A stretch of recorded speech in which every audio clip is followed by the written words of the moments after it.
What if you went to work one day and you were no longer a server? I've been in the restaurant industry for 11 years as a server. I enjoy serving. Of course, there are ups and downs, but all in all, it's a fun, fast-paced job that can pay very well.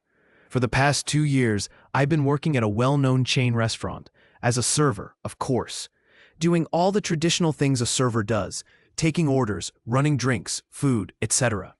One day I came into work and one of my coworkers asked me, "What do you think about this whole support staff situation?" I heard X has already put in his 2 weeks notice. I'd only been out for one day at this point, so I was confused. I asked her to elaborate.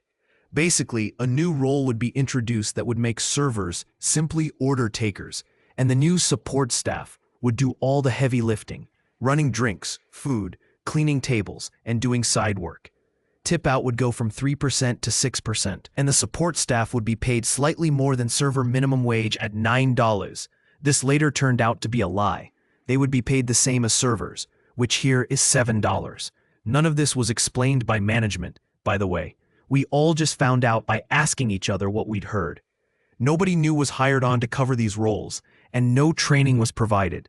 This all was just going to happen within the week. We were told everyone was going to be rotated between serving and supporting. When the schedule finally came out, the shifts were not distributed fairly. I suddenly went from being a full-time server to a busboy with more duties without warning. I was so livid I quit on the spot. I was happy to hear I wasn't the only one that quit.